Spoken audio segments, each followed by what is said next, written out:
Hello, happy hump day. It is Wednesday, December 23rd. Oh my goodness, it's just 2 days from Christmas. Hooray.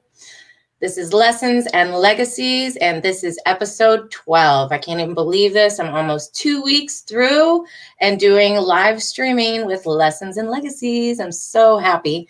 I hope you guys have been enjoying the journey, enjoying the messages, enjoying the guests. I hope you've been getting a lot of love and laughter and healing and inspiration from it because honestly, I have. So today on episode 12, you get me, your host, Melissa Price, and I am coming at you with some lessons in faith. Would love to do some reading out of my brand new book, Lessons We've Learned, Legacies of Life. That's the whole reason this show is even happening. It's a book that I co-wrote with my mom. She lives in Detroit, Michigan. I live in Charlotte, North Carolina. And we took stories and poetry and artwork from not just ourselves, but children, adolescents, men, women, adults from all over the world, and kind of put them together in these beautiful 5 chapters of love, faith, laughter, resilience, and success. And really with the intention of showing that we are all so knit together by our experiences, that our stories matter, and that the things that we learn, our lessons, they become our legacies. They become what we leave behind as a mark on this world. So I'm here sharing these things that I was so blessed to be part of during the creating of this book with you, but also encouraging you to come and share your story too. Lessons and Legacies is also on YouTube. If you want to check that out, just look up Lessons and Legacies. Please like and subscribe and share because that does help me out quite a bit. And you can share these wonderful stories with yourself and everyone else you love too.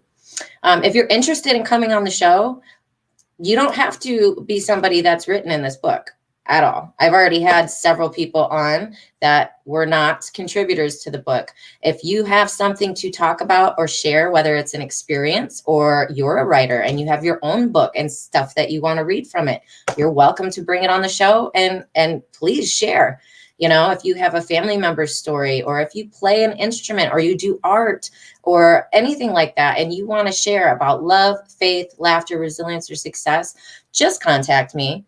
My email address is lessonsandlegacies@gmail.com. It's scrolling right on the screen below there. Please just shoot me an email, or you can look me up on Facebook, Melissa Price, and just shoot me a message.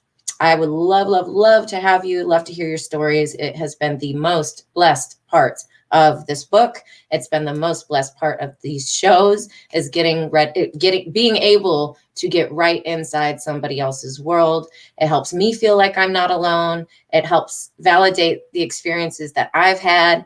And I think it just lights the world up one story at a time. So, yeah.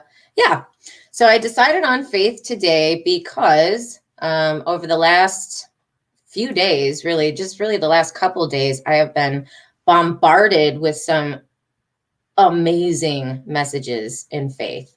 I am so super blessed that God has placed so many amazing people in my life and in my path. Some of these people I have never even met, like face to face. We've done the virtual thing, but like never actually shook a hand. But I have had people sending me these amazing messages of faith and hope and promises for 2021. And just the reminder that God's with me, God's got my back, that I'm not alone, that these people are here, and that we're all kind of going through this, you know. And it's been, I try not to get emotional, you know. It's been liberating. It's been freeing. It's filled me with joy. It's filled me with hope, especially during this holiday season where faith and hope and love is what it's all about. Man, it's so easy for us to get distracted, right? With the gifts from Santa, with the, you know, what money happens to be in the bank, with our health, with, you know, the sadness and grief we might be carrying in our hearts because we can't see the ones we love. You know, this is a difficult time of the year, and it's a time of the year where faith and hope and love are supposed to be so present, and they are, but also I think it's a time of year, but because of all the other distractions and heavier stuff that we have, that we really look to like cling to that. We look to hold on to that. And that's like our strength, our stronghold to get through it. And yeah, these messages, shout out to Stephanie Morris and Jeffrey Woolston and Precious Pauling, just to name a few, because there's been a few others. I can shout out my family in there as well, who've sent some pretty powerful stuff. And what's been really cool about all these messages is that they are all full circle. Every single one of them, all coming from different people. Every message was exactly like, I mean, almost the same, you know, not exactly the same, different people, but the message in itself. So what I think is really cool about that, and what is magical about that to me, and so full of faith filling for me, is it's the same message over and over. God put those people in my life who put that message in my life. And the beautiful thing about God is that he speaks to us in the way that we can hear. He communicates with us individually in the way he knows we're going to recognize him, and his imprint and his stamp and his voice and his, you know, the ways he just shows up. And I'm so grateful that I was blessed with the choice and the ability to hear and see God showing up every day in my life. And what really clues me in is the repeat messages. You know, I always like to say that's God whispering. And if you let him whisper too long, eventually it'll become a roar. And if you don't hear that, then you get God kabonged, and then he'll put you exactly in the place that you've been praying to be, but usually not in the way you'd expect. You know, I remember a time in my life, probably, it's funny, I was just scrolling through my pictures on Facebook earlier, and I couldn't believe it. It has actually been this long, but it was about 4 years ago. I busted up my foot it was right after Thanksgiving. So running into Christmas, I was in a boot and all this stuff. What's up, Brittany? Thanks for coming on and saying, hey.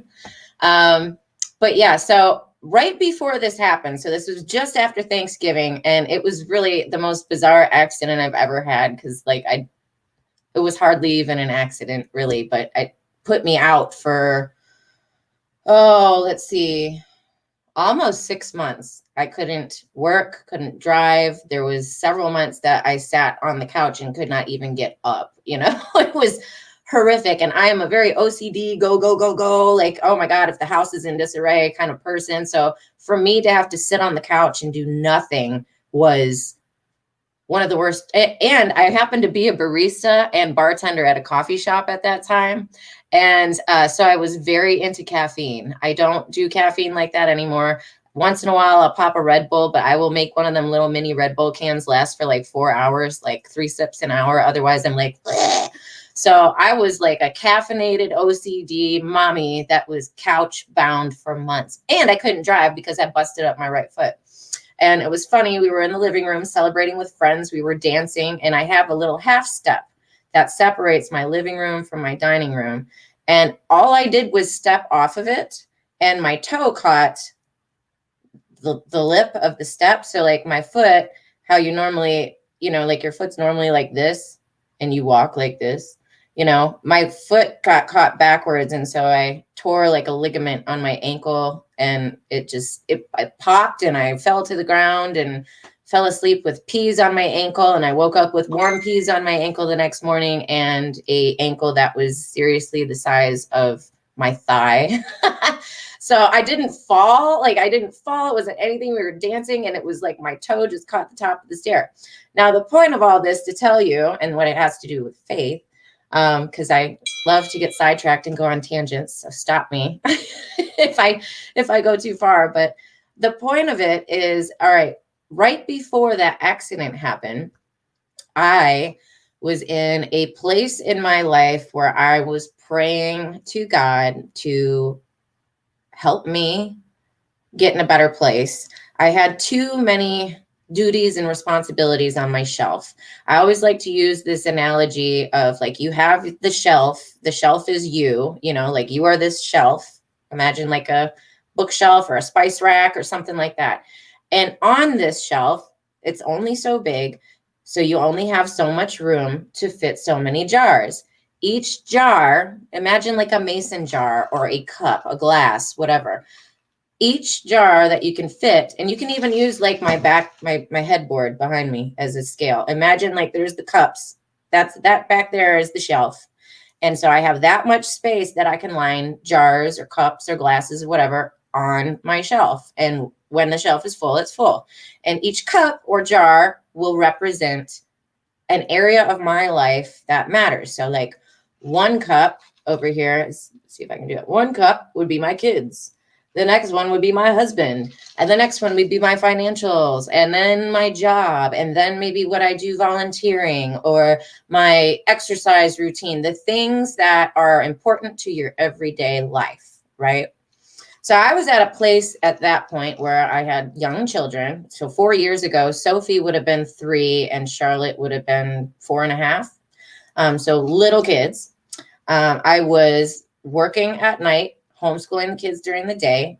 My husband was also working. So I was housewifing, homeschooling, doing the cooking, the cleaning, the chores, all that stuff, the errands.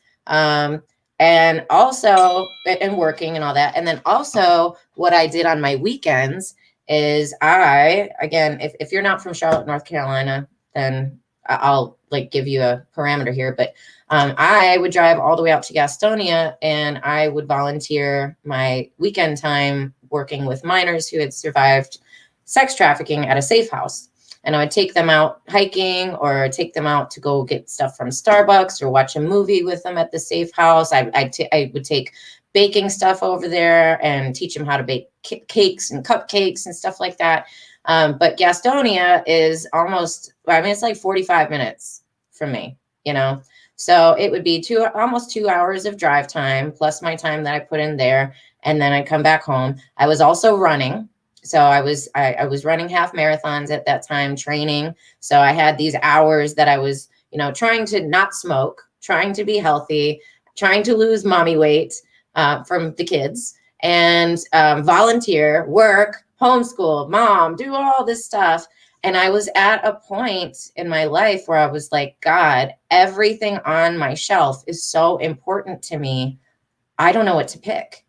I know I have to drop something here, but being with those kids and volunteering with those kids that survived sex trafficking was such a big, important cause to my heart. I almost felt guilty about taking that off the shelf.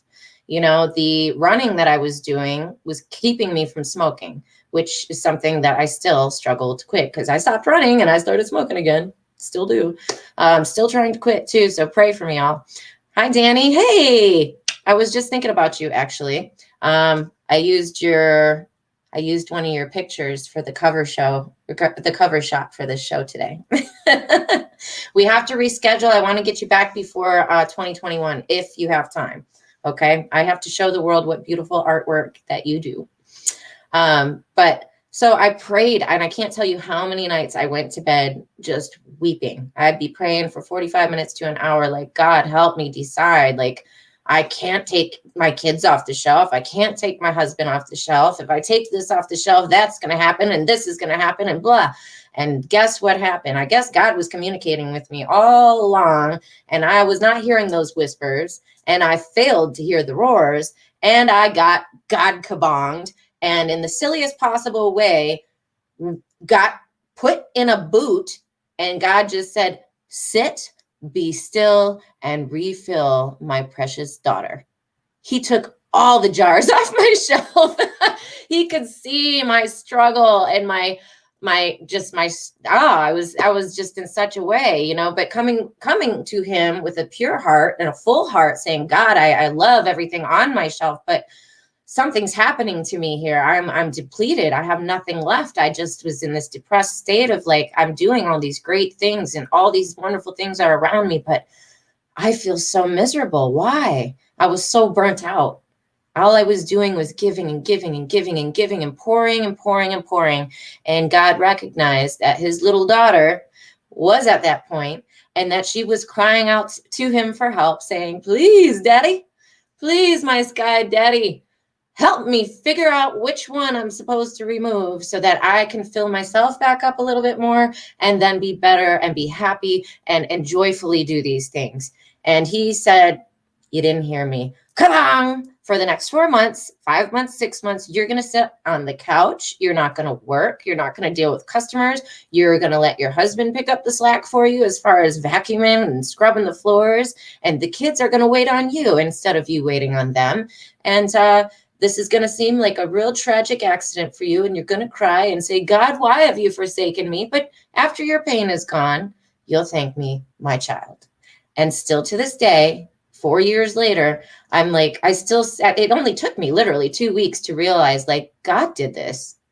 God did this for me so that I could take all the time I needed to refill. God knew I didn't need one jar to be taken off the shelf. He knew I was on empty and I needed way more than that to refill. I needed to be cared for the way that I care for other people. And again, it's funny. I say it's the biggest premise behind my book. There is a blessing in every lesson, you know? And I could have sat there bitter on the couch all that time saying, oh my gosh, this sucks, blah, blah, blah, blah, blah. I've been doing all these things right. And why would God turn against me for doing this? But I didn't. I saw that. I took the time. I was still and I trusted and had faith that God had my back. And when I did that, it became very clear that that was very necessary for me to heal and move on. And so I'm just saying, you got to have faith, even when the mud gets thick, even when you feel like you're slipping and drowning in the quicksand and that there's no hope, you got to trust. You got to have faith and know that things will work out for the good and you're not alone. You know, we never are alone. Hey, Precious, it's good to see you. I got Precious and Danny. Hi, Danny. Hi, Dr. Deb. No, you didn't almost miss everything. I'm not doing a super long one today because it's just me, but I really wanted to just spread the faith because that's really been a predominant message. And God, like I said, he's been doing his whispering very, very all up in my face over these last couple days. And it tickles me. It tickles me and it fills me with so much joy that I can recognize when he's talking to me, you know? And so I wanted to just share some faith with you guys. It's been bringing me everything I need over the last couple days. And again, this is the season for it. You know, this is when we should really just be embracing the fact that we have faith, that we have hope, you know, that we have a good Father who's always got our back and that we're never alone. This is a time of year where a lot of people, especially with pandemic right now, we might be feeling a little alone or lonely, you know, maybe not so much alone. There are people who are alone, but then there's people like me. I'm not alone, but I'm lonely at times. And it's because my whole chunk of my family's not in the same state that I am. I've got my beautiful daughters, Charlotte and Sophie, with me. I've got my husband. I've got my North Carolina family, all of you guys watching that are here with me. And I can't thank God. I'm so grateful. I can't thank him enough for that. But yeah, it's a little lonely when you can't see grandma or mom or, you know what I'm saying? So I just wanted to come and read a few things out of my book to you guys in hopes of bringing the same faith that I've been filled up with the last couple days. And I hope it's enough to like move you through Christmas Eve tomorrow and help you embrace the spirit and the true meaning of Christmas on Friday. Yeah, I guess it'll be Friday. I had to think again what day it is.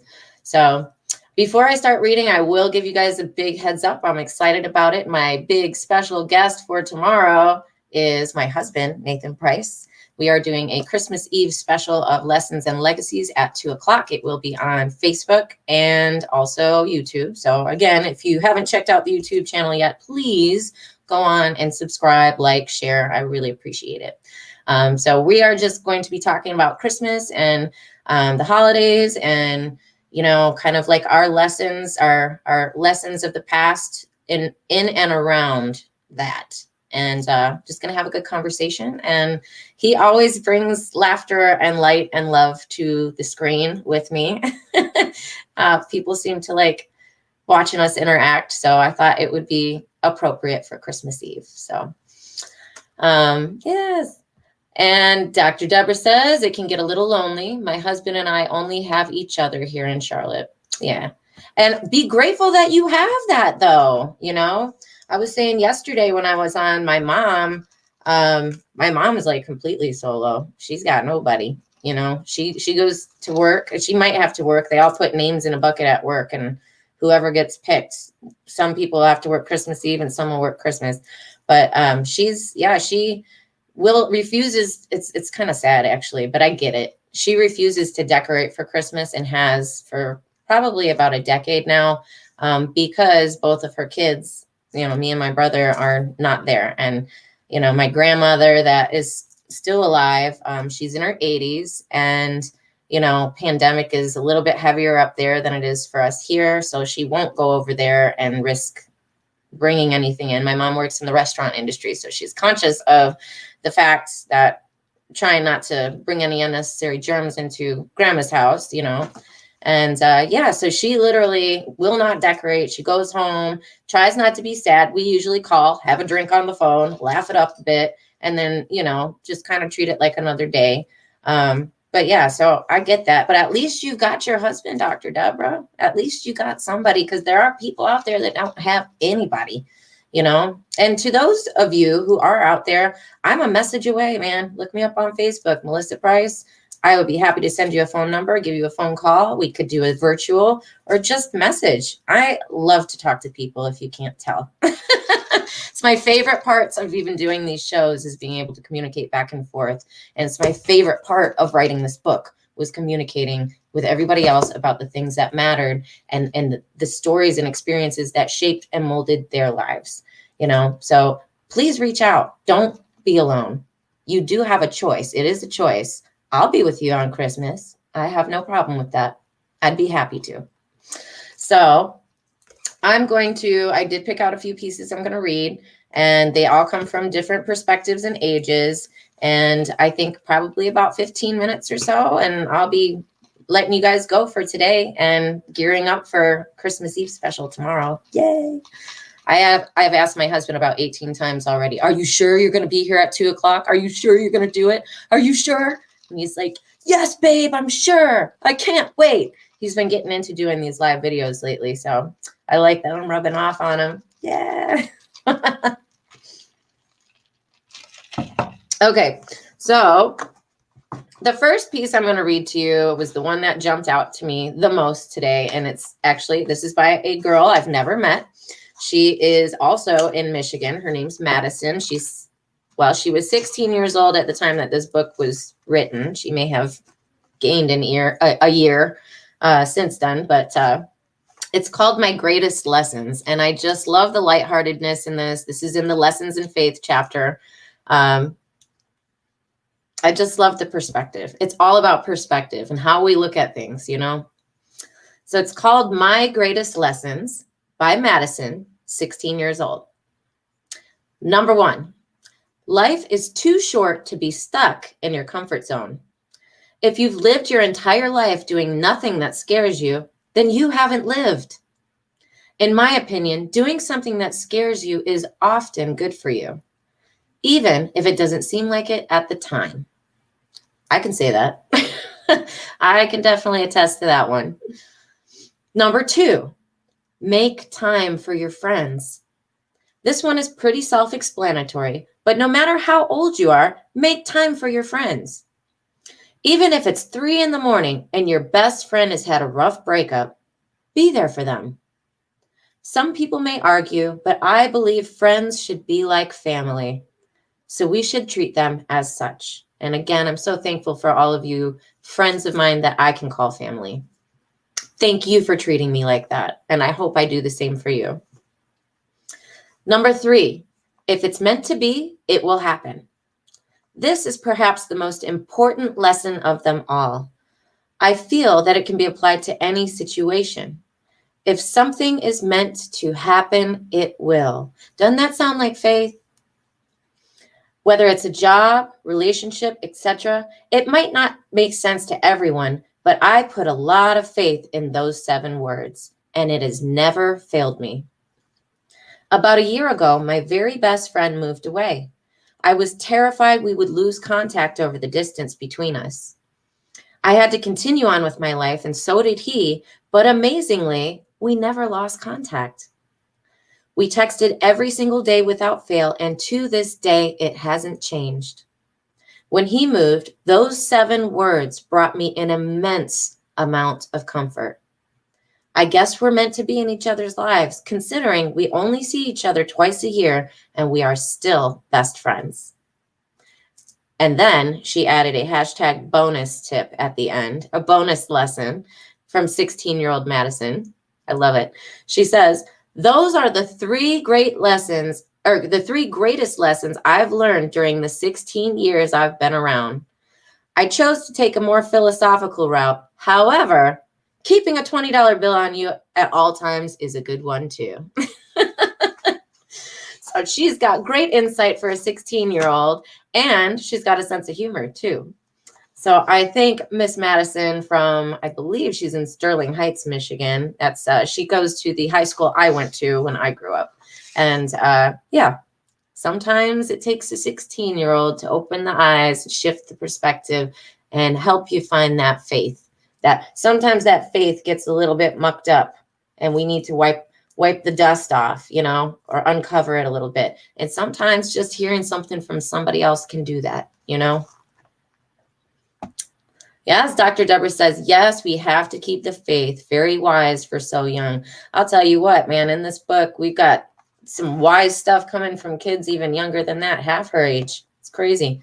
It's crazy to me, the power and the words of the younger generations these days. It's just, it's mind-blowing to see the generations evolve, and I compare to how I was and what I learned and what I, grew through.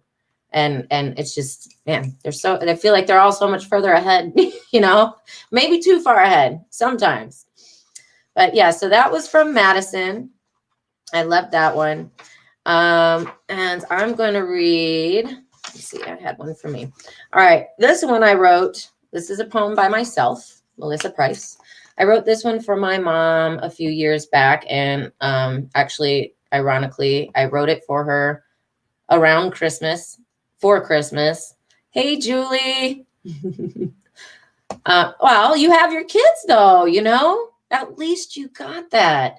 You guys would be surprised at how many people that I know within our same friend circle online that are literally alone. Like these are people that you guys are online with in the morning on shows and stuff that they don't have anybody, So, and sometimes people don't want to talk about that either. So I just happen to know that for some of these people, that is the case. So be grateful for what you have. Look, even if all you got is your dog, what if my family was away and it was me with my dog, I'd be clinging on to my dog and he'd be sharing some turkey with me and some mashed potatoes, and he'd be laying on my lap while I'm watching my Christmas movies and a fire. And I would be so grateful that I have the dog, You're never alone either too, because you do have God. You do have God, is but a prayer away. And there are people, if you reach out, that you don't have to be alone, but be grateful for what you have. This is the season for gratitude, always. This is the greatest holiday out of all the holidays we have all year long, for us to be grateful. Grateful for our life, grateful for the fact that we are never truly alone, grateful for our faith, for the power that's been placed inside of us, for forgiveness, for a roof over our heads, for the ability to watch and receive messages like this and from so many others. Be grateful, This poem I wrote for my mom, I shared with you guys just a little bit earlier here that she does not decorate for Christmas, and she is one of those people who is actually like solo. And it's taken her years to kind of like come to grips with it and not be like icky over it. But this poem I wrote for her was right around Christmas. And let's see, it went with an epoxy piece. So I guess this would have been probably 2018. I wrote this for her. and she was having a very depressive holiday season. She was having issues with her family. She was having issues with a romantic relationship. And she, was going through the pains of missing her kids and not being around the ones she loves during the holiday season. And so I wrote this for her, and I actually went with a piece of art, a ginormous painting that I did for her. And I don't know why I didn't put that in the book. I should have put it in the book. But anyways, I will just point out there is a word in here. It's the word is Muscovy.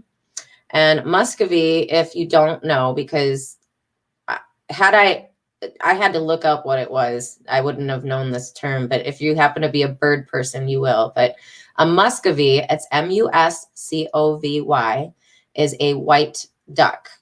Okay. My mom lives on a canal in Michigan, and so she's got like super awesome bird game up there. But the ducks, ducks don't usually hang out in the snow too much, really. And so when you hear the reference to a single white Muscovy in the context of this poem and how it appeared, it's just not what happens in nature. So I just wanted you guys to know that a Muscovy is a white duck, which is, just an odd thing in the middle of the winter, right? So this was a experience my mom told me she had during one of her really, really sad nights. And she had looked out, and it was a blizzard. She was on a second story, and she looked out over her balcony across the canal that she's on, or the river that she's on. And it was a blizzarding night, and the snow was just all sideways, and the canal had frozen over, and there was snow and stuff. And she looked out her window, and it was like a full moon, or like the moon was like shining fully and bright, and she said there was a single white duck, the Muscovy, sitting in the middle of the frozen river, and the moonlight just seemed to be hitting it right. And it was like huddled up in this pile of snow. And she said right there in that moment when she saw that, something washed over her. Everything faded away, and she just was filled with gratitude, joy. And it's like, when God's talking to you, he shows up the way that he knows you're going to see him. He speaks in the voice he knows you're going to hear. And so my mom told me in that moment, she felt like, oh my God, that's God's message. That's God. God sent me the Holy Spirit tonight to remind me that I'm never alone. I'm never alone. What in the world is this holy white duck doing in the middle of this holy blizzard, which they don't do, on a night where I couldn't be weeping more? And the second I saw it, everything faded away, and all I felt was peace, light, love, and gratitude. My mom told me that story, and so I had to make a painting and a poem that I gave to her both for the following Christmas. So that's the actual story behind the poem. And so now I invite you to enjoy it, and I hope it boosts your faith. And it's called Not Alone by Melissa Price. The clouds were heavy. Let me start over. The clouds were heavy, the sky a thick gray, when fear came forward, extinguishing day. The cold wind blew so hard I could hear its whispers unfolding my deepest of fears. Drops split and splatter, covering the ground. Pitter-patter, the icy beads pound. Frozen faith and frosted fear haunting me without, giving way to torment from grief and self-doubt. Alone I stand on the darkest of nights. My own lies taunt me with a mocking delight. Painful ponderings of what will and what might, filling my thoughts and clouding my sight. I step to the window and call out above, my Father in heaven, where is your love? My spirit is weary and drowning in sorrow. Where is your promise for a better tomorrow? As quickly as I had begun to pray, His answer appeared as bright as the day. To this very moment, I refuse to forget the day that he told me, "Be still and don't fret." Amidst the winds, the snow and rain, and the absence of light on my window pane, my eyes beheld a mystery that would soon become so clear to me.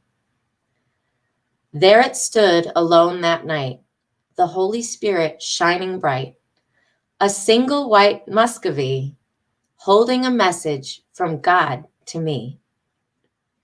Whether mountains are high or valleys are low, his love is with me wherever I go. I can walk in the darkness and fear no evil. When I ask him to answer, I know that he will. He restores my soul and he comforts me. He prepares a table amidst my enemies. He overflows my cup and he ends my thirst and reminds me that I do come first. Through the harshest storm on the blackest night, I remember us there shining so bright. His spirit and mine in the moonlight shone, reminding me that I am never alone. And here's this. This is a Danny Murphy picture. I showed this one the other day. That's a Danny Murphy photography shout out. So yeah, it's all about faith today. And, you know, a lot of times having faith is about believing in things that are unseen. But we are very, very fortunate to have a Holy Father who does choose to manifest himself to us in so many ways, the ways that are specific to each of us, you know. And I'm so grateful. I'm just so grateful to have faith and to have such a good Father. Happy early birthday, Jesus, already. Happy birthday, Eve, right? Oh, man. All right, let's see. I think, do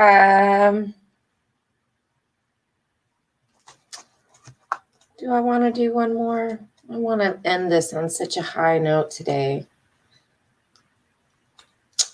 I think we'll do the seagull song because we just were talking about birds. We're going to do one more with birds. This one is one that my mother wrote.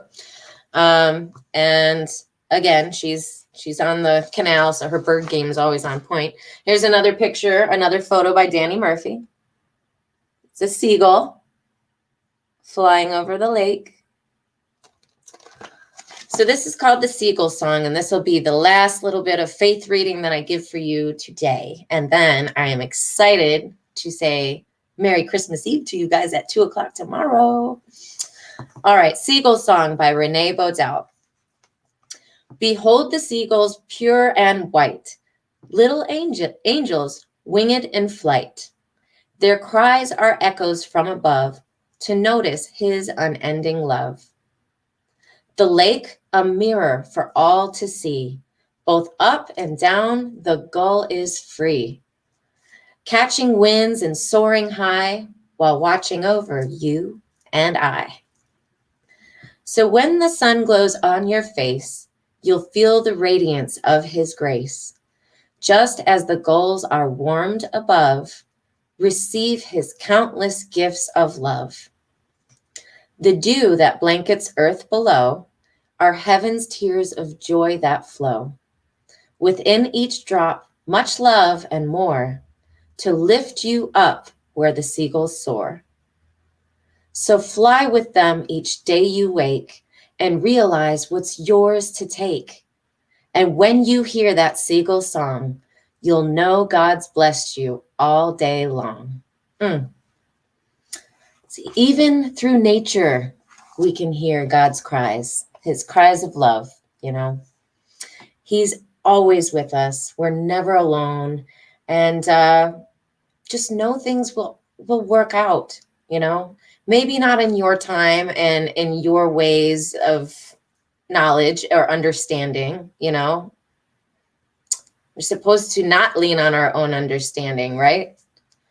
Embrace that there is a divine plan for you. that you're here for a reason, that everything you go through, every experience holds power.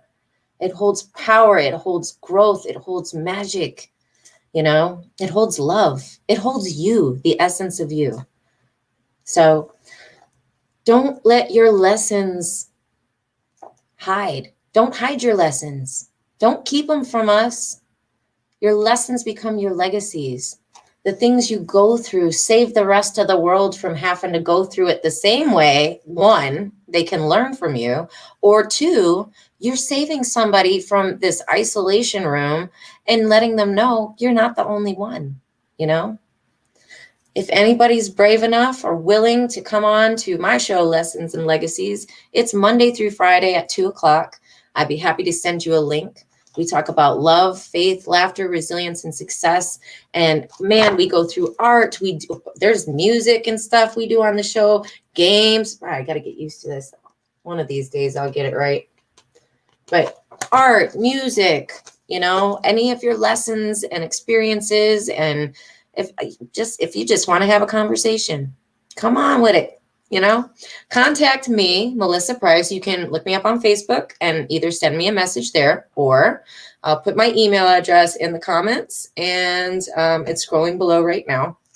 You can look me up at or email me, Melissa Price, at lessonsandlegacies@gmail.com. And if you would like to get your own copy of this book and bless not only yourself or someone you love this holiday season, but you would be blessing me and my family during the holiday season too. This is what I'm doing from home, trying to do the pandemic and the entrepreneurial stuff. I'm writing books and I'm making art and I'm doing these videos, and I've got my kids. They have an e-commerce store too, teestotesnotes.company.site. That's where all of their sewing lessons have come to wonderful fruition for them. So visit me, contact me, come on the show, put your comments in below, like, comment, subscribe, share. Lessons and Legacies is on YouTube. Pass that word on. I surely would appreciate it. And today was all about faith. This is the season for it, right? And we are so blessed to have it. All it takes, they say, is the faith of a mustard seed. One of my favorite Facebook posts I ever saw, and I have it saved in my inspiration photo album on my Facebook page. And I actually have a picture of it printed up here. It's a big old picture of a hand and a tiny little mustard seed in it. And it says, I have a mustard seed and I'm not afraid to use it. Amen and amen again, in the words of my good friend, William Brown. So guys, take that tiny little bit of seed. If you got a mountain of faith, good for you. Pass that, pour that stuff out. What I'm trying to do right now, I've got faith, and I realized that, I haven't had faith through this whole season, or my faith was like a little weak, and it took other people to build me up. So I'm here taking what I've been given and putting it right back out into the universe. So if you are one of those mountain of faith people, take some of that surplus and share it with the world. Go be a blessing. Give somebody else a little nugget of faith. Faith is what keeps us moving forward.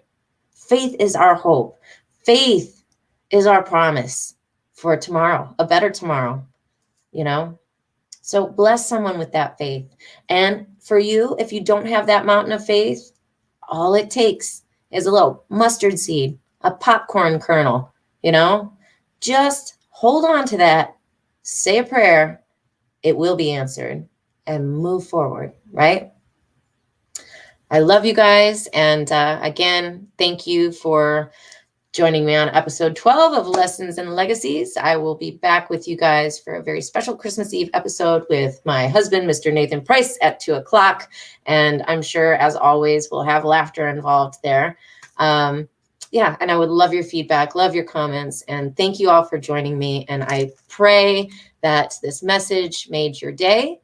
And if it wasn't today, maybe there's somebody that you could pass it on to and it would make theirs. That's all I'm here trying to do, is share the love and share the knowledge and share the faith. So you guys be blessed and happy holidays and Merry Christmas Eve. Yeah. Keep the faith, you guys.